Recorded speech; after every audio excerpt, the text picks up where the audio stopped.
Bismillahirrahmanirrahim. Əziz möminlər, Allah Rəsulunun bir hədisini sizin nəzərinizə çatdırmaq istəyirəm.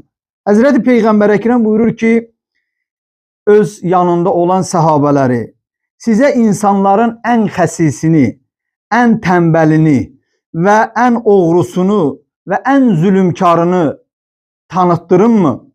Dedilər, ya Rəsulallah, söyləyin görək kimlərdir bu xüsusiyyətin sahibləri? Həzrəti Peyğəmbər Əkrəm buyurur, insanların ən xəsisi o kəslərdir ki, müsəlmanları gördükdə onlara salam verməyə.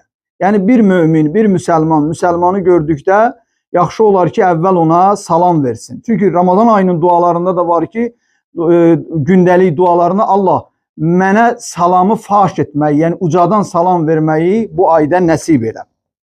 İkinci dəstə cəmaatın ən tənbəli o kəslərdir ki, dili ilə Allahı zikr etməyə. Yəni Allah zikri onun dilində heç vaxt olmur. O insanları Allah Rəsulu tənbəl adlandırır. Gərək mömin, müsəlman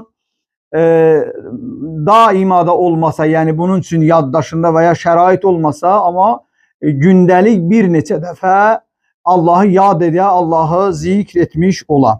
Üçüncü dəstə o insanlardır ki, cəmaatın ən oğrusu o şəxsdir ki, namazlarında oğruluq edər. Namazlarında oğruluq dedikdə, yəni namazın qısaldılmış şəkildə, bəzən insan olur tez namazı qılır ki, heç onun bir çox hissələrini qısaldılmış formada, vacibi olan hissələri deyir ki, namazı boynundan atsın.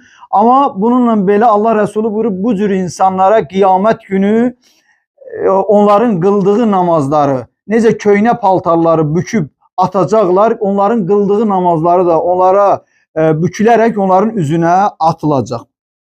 Və insanların ən zülümkarı o kəsdir ki, mənim adım çəkiləndə salavat deməyə. Sonuncusu isə Allah Rəsulü buyurur ki, cəmaatın ən acizi o kişidir ki, dua etməkdən aciz ola. Mənim əzizlərim, mübarək Ramazan ayıdır. Bu ayda dua etməyi heç vaxt unutmayaq.